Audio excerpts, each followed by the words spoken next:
अभी हम कुछ चंद स्टैंडर्ड कंटिन्यूअस डिस्ट्रीब्यूशंस को देखेंगे।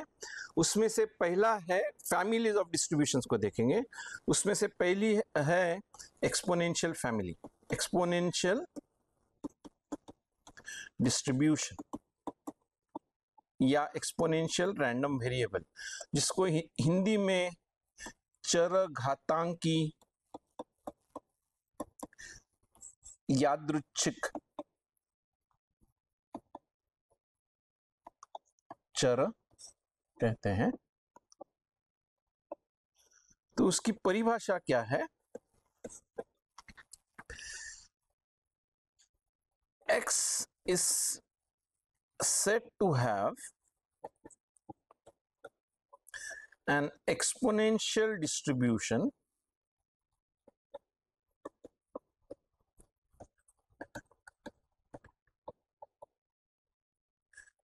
with parameter lambda, जहां लैम्डा का मान हमेशा धन होगा। लैम्डा एक प्राचल है इस डिस्ट्रीब्यूशन का, पैरामीटर है। If the PDF of x is as follows, f x ये जो प्राचल के ऊपर डिपेंड होता है, तो मैं एफ एक्स लैम्डा से दर्शाऊंगा। एक्स वेरिएबल है, लैम्डा उसका एक कांस्टेंट है, लेकिन वो कांस्टेंट हर लैम्डा के लिए अलग अलग डिस्ट्रीब्यूशन है। पैरामीटर है लैम्डा, उसका मतलब क्या है? हर लैम्डा के लिए एक डिस्ट्रीब्यूशन है, ये पीडीएफ है, लेकिन हर अलग अलग लैम्डा के लिए अलग अलग डिस्ट्रीब्यूशन है। तो ये फैमिली ऑफ डिस्ट्रीब्यूशंस है। और ये पीडीएफ क्या है? ये है lambda times e to the power minus lambda x if x is greater than equal to 0, नहीं तो शून्य है। तो फिर एक बार हमें पता चलता है कि ये जो रैंडम, और हम कहते हैं, हम लिखते हैं x follows exponential distribution with parameter lambda. ये शॉर्ट फॉर्म में हम इस तरह से लिखते हैं। उसका मतलब जो ऊपर दिया है वो है, namely x is a continuous random variable जिसका पीडीएफ है lambda e to the power minus lambda x greater than equal to 0 के लिए, या शून्य अदरवाइज। तो इमीडिएटली और एक चीज हमें पता चलती है, जब भी ये एक्सपोनेंशियल रैंडम वेरिएबल को हम देख रहे हैं, तो x ये जो एक्सपोनेंशियल रैंडम वेरिएबल है वो हमेशा शून्य या उससे ज्यादा वैल्यूज लेगा। ये जैसे कंटिन्यूअस रैंडम वेरिएबल्स में या डिस्क्रीट रैंडम वेरिएबल्स में हम देखते हैं, स्टैंडर्ड डिस्ट्रीब्यूशंस के लिए हम क्या करते हैं, हम उनकी सीडीएफ देखते हैं, उनके एक्सपेक्टेड वैल्यू और वेरिएंस देखते हैं, और कुछ वो कैसे यूज करेंगे, कौन से मॉडल, कौन से डेटा के लिए वो अच्छे मॉडल है, इस तरह से हम देखते हैं। तो पहली चीज है, हम देखेंगे इसकी cumulative distribution function fx cdf of x हम निकालेंगे। तो संचयी बंटन फलन क्यूमुलेटिव डिस्ट्रीब्यूशन फंक्शन, उसकी परिभाषा है, यह है probability that x is less than equal to small x। चूंकि ये रैंडम वेरिएबल x सिर्फ शून्य या उससे अधिक के वैल्यूज लेगा, तो जब पहले तो जैसे हमने उदाहरणों में देखा था, क्योंकि ये पीडीएफ दो अलग अलग इंटरवल्स में अलग अलग फॉर्मूला से दिए गए हैं। शून्य से कम वाले इंटरवल में, मतलब माइनस इन्फिनिटी टू 0 के लिए f की वैल्यू है शून्य, और शून्य से लेके इंफिनिटी के लिए f की वैल्यू इस फॉर्मूला से दी गई है, lambda times e to the minus lambda x. तो जब सीडीएफ हम कैलकुलेट करते हैं, वो इस तरह से इन दो अलग अलग इंटरवल के लिए अलग अलग करेंगे। तो पहले होगा if x is less than 0, उसके लिए fx क्या होगा? fx होगा प्रोबेबिलिटी ये तो परिभाषा है, ये चेंज नहीं होती है। तो ये होगा integral minus infinity to x f x d f y d y, x fix कर लिया है, लेकिन इस यहां पे एफ ऑफ वाई की वैल्यू है 0 इस अंतराल में। जब x शून्य से कम है और y x से कम है तो y भी शून्य से कम है, तो यहां पे f ऑफ y होगा 0, और इसलिए x जब शून्य से कम है तो f x will be 0। If x is greater than equal to 0, तब f ऑफ x फिर से हम निकालेंगे उसी तरह से, minus infinity to x f y d y. लेकिन अब क्योंकि x की वैल्यू शून्य से ज्यादा है, तो हम फिर ये इंटीग्रल फिर एक बार दो हिस्सों में बांटेंगे। जो पहला हिस्सा है माइनस इंफिनिटी टू 0, और दूसरा हिस्सा है 0 टू x, और माइनस इंफिनिटी टू 0 तो है शून्य, और दूसरे इंटीग्रल के लिए एफ ऑफ वाई क्या होगा, lambda e to the power minus lambda y d y. मैं ये लिखना शायद उचित होगा, ये एक्सपोनेंशियल फंक्शन तो काफी बार पहले भी देखा है, आपको पता है। ई टू द पावर ए अगर देखना चाहते हैं तो ये होता है कोई भी नंबर ए के लिए sum n equal to 0 to infinity a to the power n by n factorial.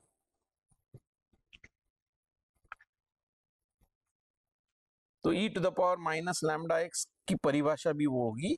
e यहाँ पे एक जो बेस ऑफ नेचुरल लॉगरिथम होता है, और उसकी अप्रोक्सीमेट वैल्यू भी आपको पता है 2.718 ऐसे आगे बढ़ती जा सकती है। तो हम क्या कर रहे हैं, हम ये इंटीग्रल कैलकुलेट करने जा रहे हैं। तो ये तो लैम्डा कांस्टेंट है, तो लैम्डा इंटीग्रल के बाहर आएगा। और एक्सपोनेंशियल फंक्शन का इंटीग्रल क्या होता है, ये खुद स्वयं ई टू द वही होगा, e to the power minus lambda y, लेकिन times derivative of the exponent, और एक्सपोनेंट में है minus lambda by y, so d by d y, तो ये होगा divided by minus lambda, sorry मैंने कहा टाइम्स, ये डिवीजन होगा, माइनस लैम्डा जो डेरिवेटिव है एक्सपोनेंट का वो डिवाइड करेंगे। तो ये और लिमिट्स क्या है, ये है y इक्वल टू 0 से लेके y इक्वल टू x तक। तो ये माइनस साइन वैसे ही रहेगी, ये लैम्डा कैंसिल होगा, तो हमें मिलता है 1 minus e to the power minus lambda x। तो संक्षिप्त रूप में हमने जो कैलकुलेट किया है वो इस तरह से हम लिख सकते हैं, एफ एक्स जब x random variable x exponential random variable है प्राचल या पैरामीटर लैम्डा के साथ, तो उसका CDF होता है 0 if x is less than 0, और ये 1 minus e to the power minus lambda x if x is greater than equal to 0। तो ये आसानी से इस उदाहरण में इस एक्सपोनेंशियल डिस्ट्रीब्यूशन के लिए ये एफ एक्स काफी आसानी से हम कैलकुलेट कर सकते हैं।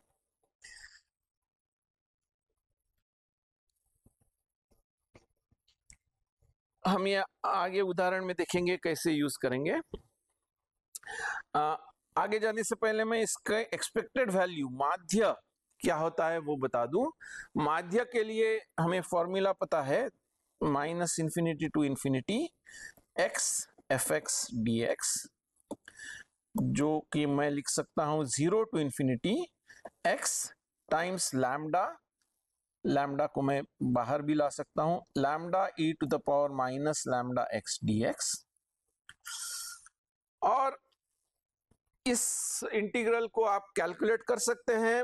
मैं ये इस तरह के एग्जांपल्स पहले देखे होंगे आपने, इंटीग्रेशन बाय पार्ट्स से फॉर एग्जांपल हम इसकी ये इंटीग्रेशन कर सकते हैं,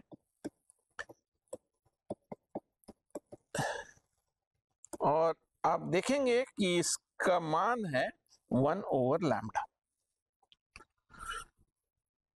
और उसी तरह से expected value of x square जो मैं अभी लिखूं lambda times 0 to infinity x square e to the power minus lambda x dx। फिर एक बार इंटीग्रेशन बाय पार्ट्स यूज करके, लेकिन इस बार 2 बार इंटीग्रेशन बाय पार्ट्स करना पड़ेगा आपको, दोबारा करना पड़ेगा। पहले करो तो वो इंटीग्रल आएगा x e to the power minus lambda x के तहत, और एक बार करने से तो इसकी आप अगर वैल्यू निकालें तो ये है 2 डिवाइडेड बाय लैम्डा स्क्वायर। और इसके कारण हम वेरिएंस भी लिख सकते हैं। Variance of x is e to the power x square minus expected value of x whole square, which is 2 by lambda square minus 1 by lambda square, जो है 1 by lambda square। तो हमने क्या देखा? Therefore, for x exponentially distributed random variable with parameter lambda, expected value of x is 1 over lambda and variance of x is 1 over lambda square।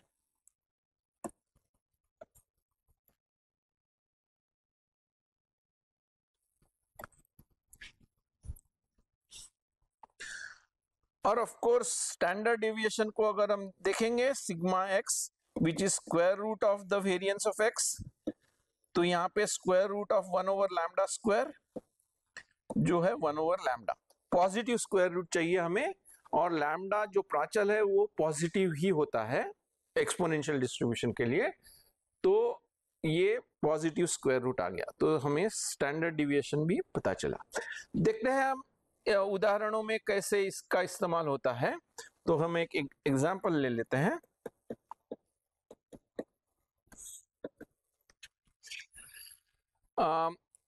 एक railway bridges के stress के ऊपर एक study की गई थी, और देखा गया है कि stress distribution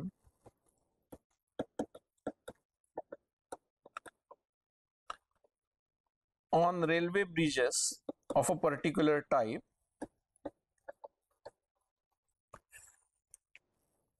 has an exponential distribution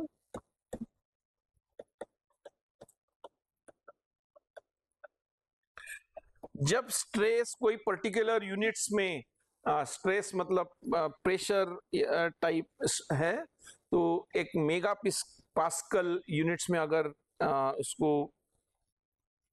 मापा जाता है, तो एक स्टडी ने देखा है कि और सजेस्ट किया है कि ये जो स्ट्रेस है उसका डिस्ट्रीब्यूशन एक्सपोनेंशियल है, जिसका मीन है 6 megapascals, as exponential distribution with mean या माध्य 6 मेगा पास्कल। हम क्वेश्चन पूछते हैं, what is the probability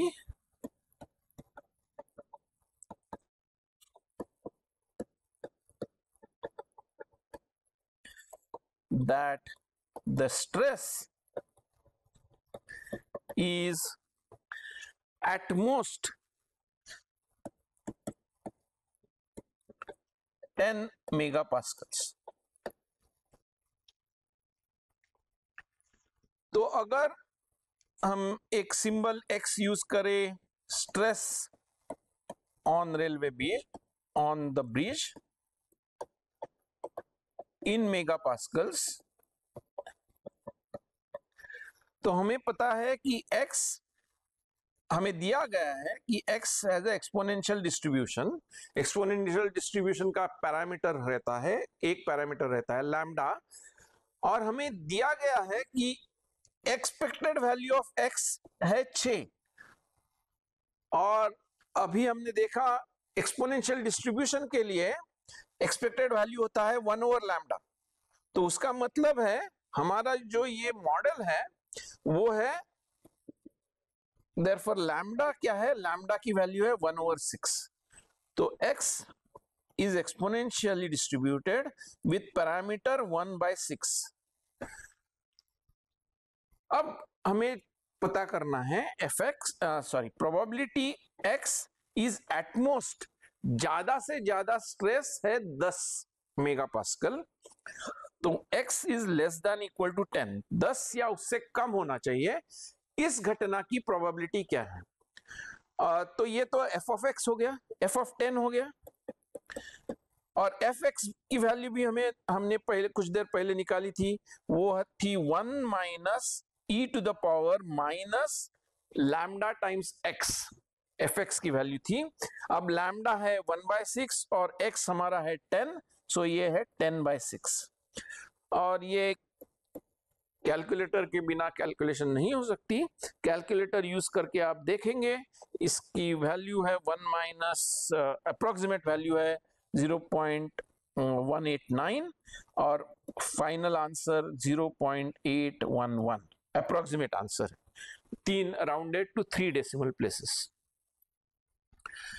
तो इस तरह से कोई भी मॉडल अगर हम कंटिन्यूअस रैंडम वेरिएबल या डिस्क्रीट रैंडम वेरिएबल के लिए लगाते हैं, तो जो इंफॉर्मेशन दी गई है उससे और एक्सपेक्टेशंस और वेरिएंस जो हमने देखे हैं उससे वो इंफॉर्मेशन यूज करके हम उस उदाहरण से जुड़े कुछ सवालों का आंसर दे सकते हैं।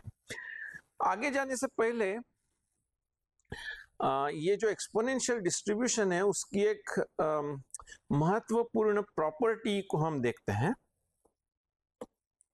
जिसको डायरेक्टली मैं लिखूंगा मेमोरी लेस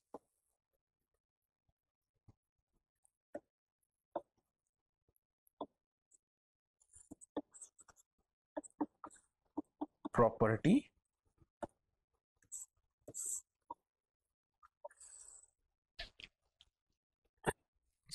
मान लीजिए कि कोई भी एक घटक है, जैसे कि ट्यूबलाइट या कैमरा, उसका जो लाइफ टाइम है, जीवन काल है, उसका distribution, the life time distribution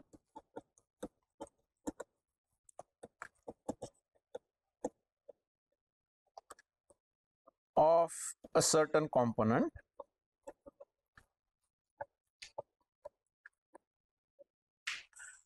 is exponentially distributed with parameter lambda.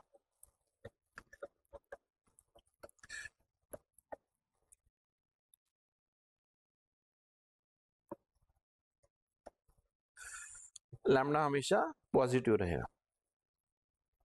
Life time मतलब हम देख रहे हैं हमारा रैंडम वेरिएबल है x, जो है life time of the component, मतलब हम देखते हैं कि कब तक ये कंपोनेंट काम कर रहा है। जब ये काम करना बंद होता है वो तब हम शुरुआत से लेके कितना समय बीता है वो देखते हैं, that is the life time of that component. Her component के लिए मतलब अलग अलग ट्यूबलाइट्स अगर हम देख रहे हैं तो हर अलग अलग ट्यूबलाइट्स के लिए अलग अलग टाइम में वो काम करना बंद करेगी, तो ये रैंडम वेरिएबल है। और एक्सपोनेंशियल डिस्ट्रीब्यूशन काफी अच्छा एक तरह से लाइफ टाइम डिस्ट्रीब्यूशन के लिए यूज होता है। अब मान लीजिए कि एक सर्टन टाइम टी नॉट, अगर हम एक फिक्स कर ले टाइम टी और उसको दर्शाए टी सब जीरो या टी नॉट से, at time t not suppose the component was working, component is working, उसका मतलब क्या है?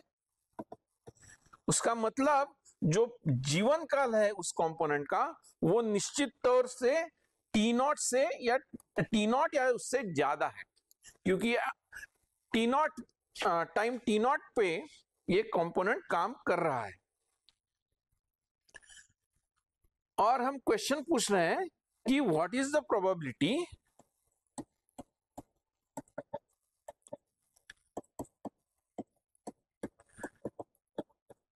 कि ये कंपोनेंट एडिशनल टाइम t के बाद काम करता रहेगा, दैट द कंपोनेंट, ये घटक, will be working at an additional time t। मतलब अभी तो t नॉट तक तो काम कर रहा है, उससे t नॉट के बाद और t टाइम अगर हम देखें तो क्या वो काम करेगा, और अगर कर रहा है तो उसकी प्रोबेबिलिटी क्या है। तो हम ये क्वेश्चन सिंबल्स में अगर लिखेंगे तो हमें दिया गया है कि x is greater than equal to t not, और हम कुछ दूसरी घटना की प्रोबेबिलिटी पता करना चाहते हैं। तो ये जो घटना हमें अब हम इंटरेस्टेड में है, हम जिस घटना में इंटरेस्टेड है वो है x greater than equal to t plus t not. T not time तो घट चुका है, टी नॉट टाइम तो बीत चुका है, और एडिशनल टी टाइम के बाद हम देखना चाहते हैं क्या वो कंपोनेंट काम कर रहा है। लेकिन हमारी ये प्रोबेबिलिटी बेस्ड होगी हमारे पास जो इंफॉर्मेशन ऑलरेडी है, तो कंडीशनल प्रोबेबिलिटी हम देख रहे हैं x greater than equal to t not. तो ये हमें पता करना है।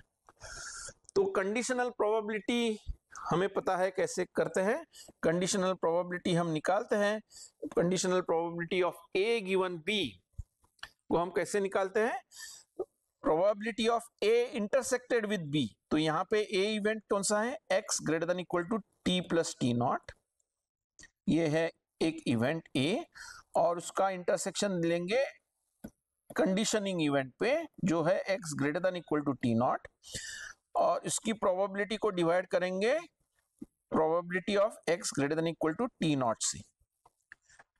तो ये जो न्यूमरेटर है वो अगर देखेंगे, ये जो दो इवेंट्स है x greater than equal to t plus t not और x greater than equal to t not, तो अगर x greater than equal to t plus t not है, मतलब time t plus t not के पे ये component कर रहा है, तो निश्चित तौर पे टी नॉट से पहले वो बेकार नहीं होगा। तो टी नॉट, सो ये जो इवेंट है x greater than equal to t plus t not, ये उपसमुच्चय है x greater than equal to t not का। सो ये न्यूमरेटर में सिर्फ बचेगा x greater than equal to t plus t not, और डिनोमिनेटर वैसे के वैसे रहेगा x greater than equal to t not. ये हमने क्यों किया, क्योंकि x greater than equal to t plus t not, इस इवेंट को हम अगर देखेंगे तो ये है उपसमुच्चय x greater than equal to t not का। और अगर दो इवेंट्स है, दो घटनाएं हैं a और b, जहां a is a subset of b, तो a इंटरसेक्शन b होगा a।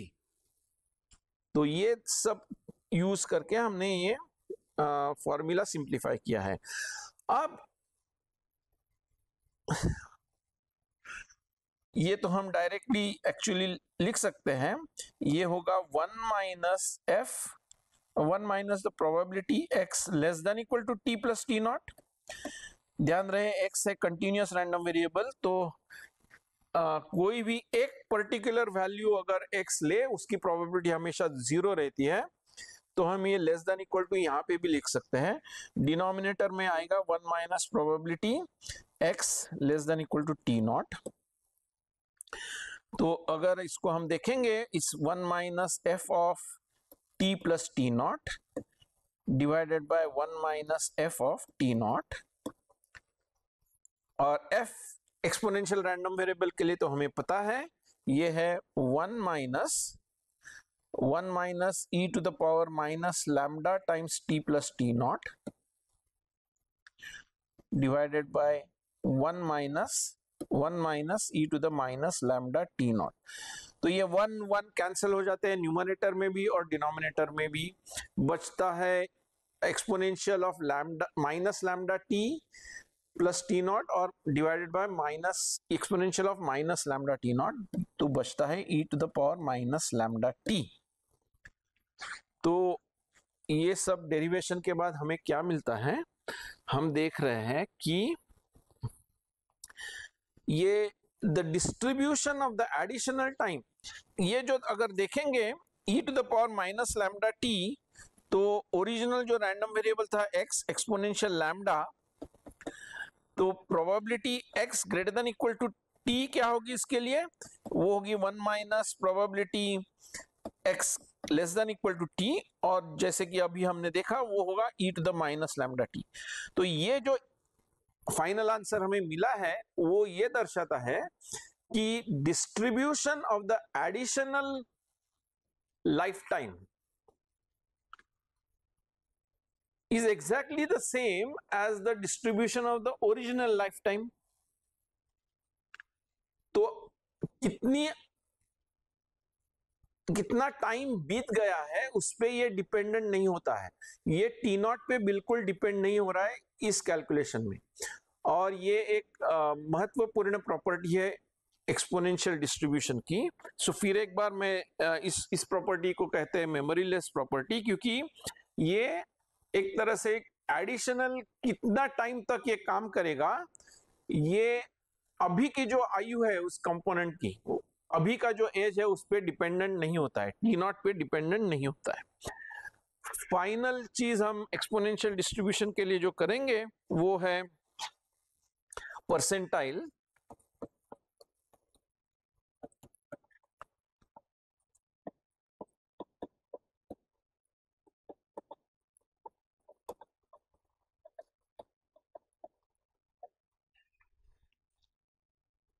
परसेंटाइल का डेफिनेशन अगर आप याद करेंगे, कोई भी एक नंबर ले लीजिए 0 और 1 के बीच में, तो द 100th परसेंटाइल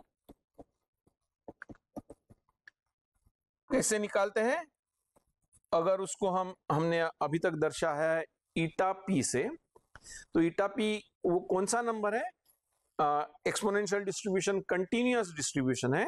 तो ये कंटिन्यूअस डिस्ट्रीब्यूशन के लिए परसेंटाइल्स कैसे निकालते हैं, वो ईटा पी वो नंबर होगा जिसके लिए अगर हम सीडीएफ देखें और वो सीडीएफ को इवेल्युएट करें ईटा पी के ऊपर, तो आंसर होना चाहिए पी। अब एक्सपोनेंशियल डिस्ट्रीब्यूशन के लिए तो हमें सीडीएफ एग्जैक्टली पता है, that is 1 minus e to the power minus lambda times eta p should be p. और देयरफॉर अगर हम इसको सिंप्लीफाई करेंगे तो e to the power minus lambda eta p is 1 minus p, या lambda minus lambda eta p is exponential is the inverse of logarithm with the natural logarithm base e के साथ, so that is log to the base e of 1 minus p, और जिसको हम लिखते हैं ln of 1 minus p, और therefore eta p की value हम निकाल सकते हैं, eta p is minus 1 over lambda log of 1 minus P, और जिसको हम फिर एक बार लिख सकते हैं 1 over lambda times log of 1 by 1 minus p. इसके साथ जुड़ा हुआ एक तरह से जुड़ा हुआ और एक स्टैंडर्ड डिस्ट्रीब्यूशन है जिसको कहते हैं गामा डिस्ट्रीब्यूशन। लेकिन इस डिस्ट्रीब्यूशन को देखने से पहले हम एक गामा इनकम्प्लीट गामा फंक्शन को देखते हैं, गामा फंक्शन को देखते हैं।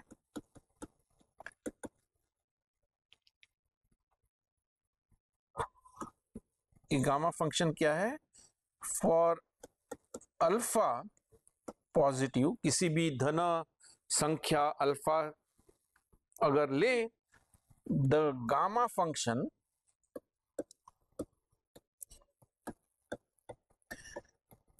जिसको हम लेटर कैपिटल गामा से दर्शाते हैं, gamma of alpha, the gamma function gamma of alpha is defined as follows. उसकी परिभाषा एक इंटीग्रल से देते हैं, ये है integral 0 to infinity x to the power alpha minus 1 e to the power minus x dx। ये गामा फंक्शन है। इसके हमारे लिए ये मैथ्स में काफी एक महत्वपूर्ण फंक्शन है।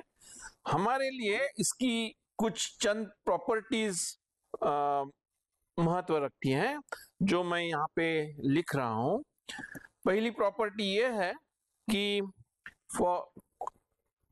अगर ये गामा फंक्शन तो डिफाइंड है सभी धन संख्या अल्फा के लिए, अल्फा ग्रेटर देन 0 के लिए, लेकिन अगर अल्फा एक या एक से स्ट्रिक्टली ज्यादा है, alpha is strictly greater than 1, तब ये इक्वालिटी सही होती है।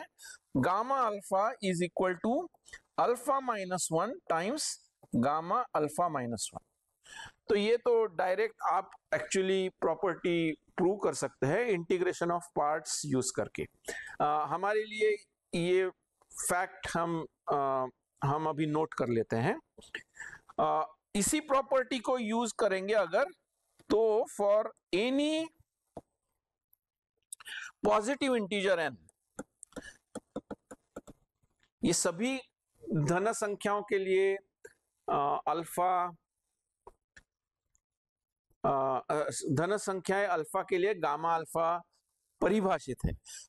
लेकिन अगर अल्फा एक पूर्णांक है, for any positive integer n, ऊपर जो दिया पहली वाली जो प्रॉपर्टी है वो उसको बार बार यूज करके हम देख सकते हैं कि गामा n की वैल्यू क्या है। गामा n की वैल्यू है n-1 फैक्टोरियल। और तीसरी प्रॉपर्टी जो हम आगे जाके यूज करेंगे, ये तीनों प्रॉपर्टीज ये गामा ऑफ हाफ है स्क्वायर रूट ऑफ पाई, जहां पाई है ratio between the circumference of a circle and diameter of the circle. So किसी भी वृत्त की परिधि को विभाजित करे अगर उसके व्यास से, तो हमें पाई मिलता है। ये पाई नंबर भी आपको परिचित है। तो किसी अन्य अल्फा के लिए गामा अल्फा की वैल्यू एग्जैक्ट कैलकुलेट करना मुश्किल होता है, लेकिन हमारे लिए ये तीन प्रॉपर्टीज हम यूज करेंगे। और ये जो गामा डिस्ट्रीब्यूशन है वो इस गामा फंक्शन को यूज करके हम परिभाषित करेंगे। So now let f x alpha हम फंक्शन डिफाइन कर रहे हैं इस तरह से, x to the power alpha minus 1 e to the power minus x divided by gamma alpha if x is greater than equal to 0 and 0 otherwise, जहां हम ये फंक्शन उन्हीं अल्फा के लिए डिफाइन कर रहे हैं जहां अल्फा पॉजिटिव है। तो ये जो गामा फंक्शन इस डेफिनेशन में आ रहा है, वो अभी हमने परिभाषित किया। तो f ऑफ x अल्फा एक नॉन निगेटिव फंक्शन है, ये तो क्लियर है क्योंकि गामा भी एक नॉन निगेटिव फंक्शन है। और minus infinity to infinity f of x dx अगर हम कैलकुलेट करना चाहें तो ये तो 0 टू इंफिनिटी fx dx है, fx या fx सेमीकोलन अल्फा। तो गामा अल्फा x के तहत तो कांस्टेंट है, तो ये इंटीग्रल होगा gamma alpha divided by gamma alpha जो है 1। सो ये एक वैलिड प्रोबेबिलिटी डेंसिटी फंक्शन है, प्रायिकता घनत्व फलन है। So therefore f is a PDF or a continuous random variable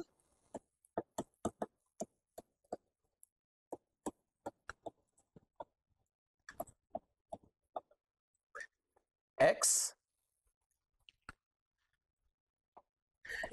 is said to have a gamma distribution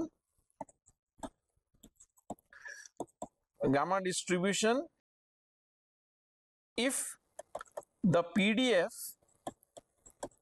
of x is given as follows, f of x, ये तो x का function होगा, लेकिन ये जो गामा डेंसिटी लिखने जा रहा हूं वो दो पैरामीटर्स पे डिपेंडेंट है। उन पैरामीटर्स को हम अल्फा और बीटा से आमतौर पे दर्शाते हैं गामा डेंसिटी के लिए, और उसकी परिभाषा क्या है, ये है 1 over beta to the power alpha times gamma alpha, दोनों डिनोमिनेटर में है, times x to the power alpha minus 1 into e to the power minus x by beta. ये कब है, जब x नॉन निगेटिव है, ऋणेतर है, अदरवाइज f की वैल्यू होगी 0। तो फिर एक बार ये जो गामा रैंडम वेरिएबल x है वो 0 या उससे ज्यादा की ही वैल्यूज लेता है। हमें ये बताना जरूरी होगा कि ये पैरामीटर्स क्या है, where alpha positive and beta positive are the parameters.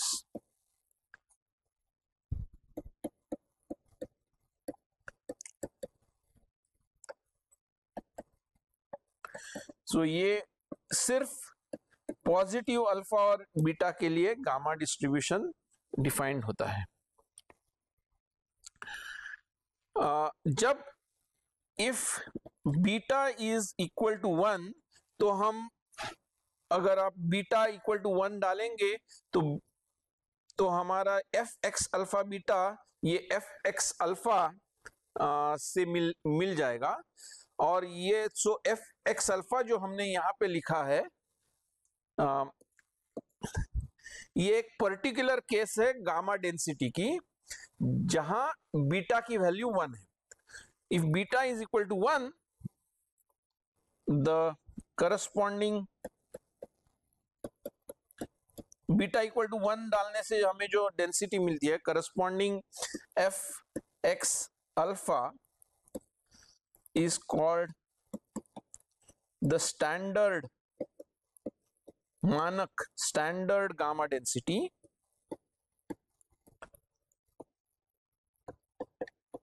And random variable x is standard gamma. और हम लिखते हैं x follows a gamma distribution with parameters alpha beta in general, या x follows a gamma distribution with parameter जबकि beta की value है 1।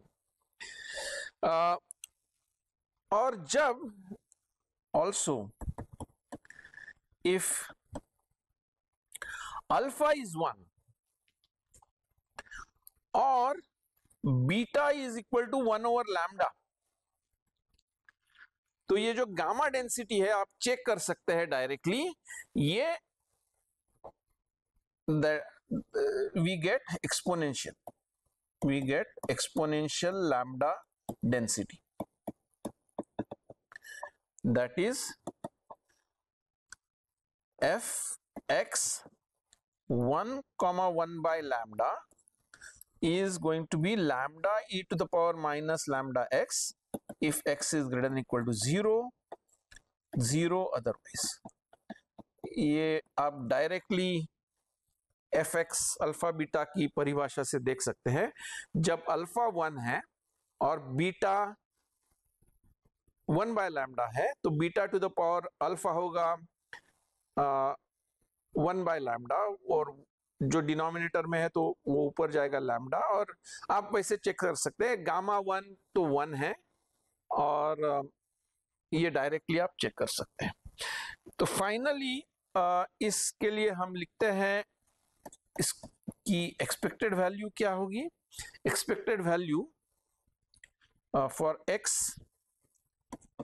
Gamma alpha beta, expected value of x, ये माध्य is alpha times beta, and variance of x is, जिसको sigma square से दर्शा सकते हैं, ये है अल्फा टाइम्स बीटा स्क्वायर।